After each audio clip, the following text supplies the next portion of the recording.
Hey everybody, welcome back to the Words of Life Daily Bible Reading. Today is day 131, and much to my surprise, today we're reading the entire book of Jonah together. And that's it. So sit back, relax, and enjoy the book and story of Jonah. Let's dive right in. The book of Jonah, chapter 1. Now the word of the Lord came to Jonah the son of Amittai, saying, Arise, go to Nineveh, that great city, and call out against it, for their evil has come up before me. But Jonah rose to flee to Tarshish from the presence of the Lord. He went down to Joppa and found a ship going to Tarshish. So he paid the fare and went down into it to go with them to Tarshish, away from the presence of the Lord. But the Lord hurled a great wind upon the sea, and there was a mighty tempest on the sea, so that the ship threatened to break up. Then the mariners were afraid, and each cried out to his God, and they hurled the cargo that was in the ship into the sea to lighten it for them. But Jonah had gone down into the inner part of the ship, and had lain down and was fast asleep. So the captain came and said to him, What do you mean, you sleeper? Arise, call out to your God. Perhaps the God will give a thought to us, that we may not perish. And they said to one another, Come, let us cast lots, that we may know on whose account this evil has come upon us. So they cast lots, and the lot fell on Jonah. Then they said to him, Tell us on whose account this evil has come upon us. What is your occupation? And where do you come from? What is your country? And of what people are you? And he said to them, I am a Hebrew, and I fear the Lord, the God of heaven, who made the sea and the dry land. Then the men were exceedingly afraid, and said to him, What is this that you have done? For the men knew that he was fleeing from the presence of the Lord, because he had told them. Then they said to him, What shall we do to you, that the sea may quiet down for us? For the sea grew more and more tempestuous. He said to them, Pick me up, and hurl me into the sea. Then the sea will quiet down for you, for I know it is because of me that this great tempest has come upon you. Nevertheless, the men rowed hard to get back to dry land, but they could not, for the sea grew more and more tempestuous against them. Therefore they called out to the Lord, O Lord, let us not perish for this man's life, and lay not on us innocent blood, for you, O Lord, have done as it pleased you. So they picked up Jonah and hurled him into the sea, and the sea ceased from its raging. Then the men feared the Lord exceedingly, and they offered a sacrifice to the Lord and made vows.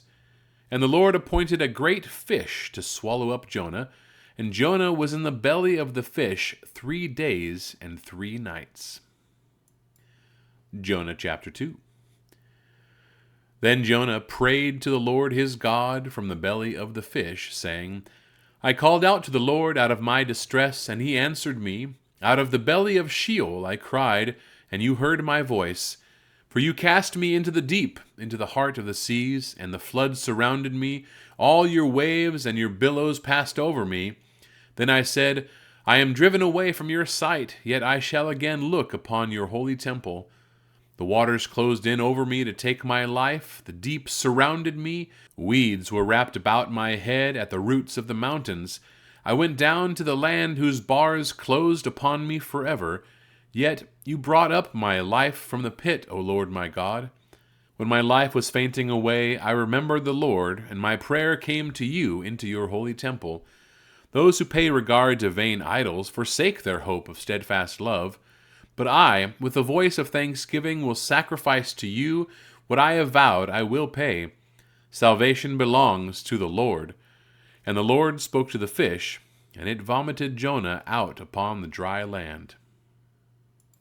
Jonah chapter 3.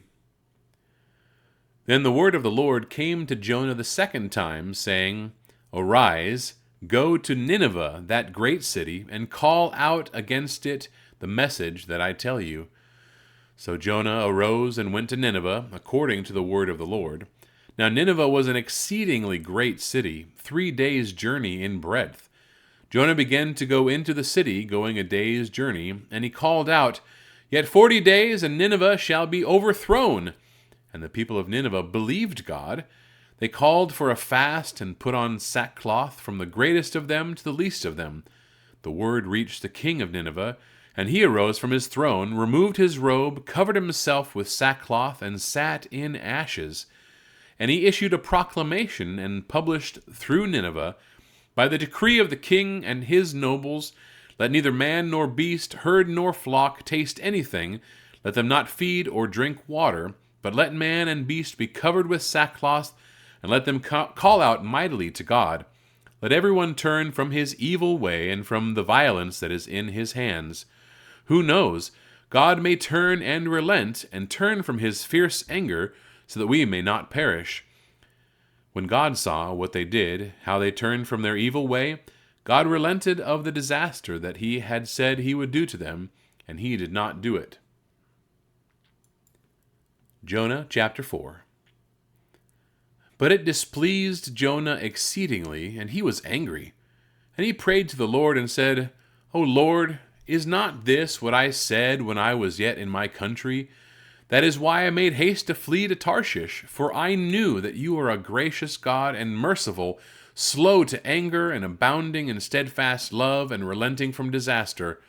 Therefore now, O Lord, please take my life from me, for it is better for me to die than to live. And the Lord said, Do you do well to be angry? Jonah went out of the city and sat to the east of the city and made a booth for himself there. He sat under it in the shade till he should see what would become of the city. Now the Lord God appointed a plant and made it come up over Jonah, that it might be a shade over his head to save him from his discomfort. So Jonah was exceedingly glad because of the plant. But when dawn came up the next day, God appointed a worm that attacked the plant, so that it withered. When the sun rose, God appointed a scorching east wind, and the sun beat down on the head of Jonah, so that he was faint. And he asked that he might die, and said, It is better for me to die than to live. But God said to Jonah, Do you do well to be angry for the plant? And he said, Yes, I do well to be angry, angry enough to die. And the Lord said, You pity the plant for which you did not labor, nor did you make it grow, which came into being in a night and perished in a night. And should I not pity Nineveh, that great city, in which there are more than 120,000 persons who do not know their right hand from their left, and also much cattle? And that concludes the reading for today, the whole book of Jonah. It's an interesting story. It's one that we hear as children, Jonah and the big fish, or Jonah and the whale. But doesn't it leave you hanging there at the end a little bit? I've always wondered about the seemingly abruptness of the end of the book. And yet, it is a bit of a rhetorical question, I think, done purposefully by God to make us think about the things that we have and the things that we should be appreciative of, and to soften our hearts against those who have done wrong in the past, not to hold it against them, and to take on a more godlike attitude that everybody needs a chance to be saved by God and should be offered that chance by us through Him, or through Him through us. Anyway, you get the point. God bless you, everybody. Thank you so much, and we will see you tomorrow. Don't know what's coming up. See ya.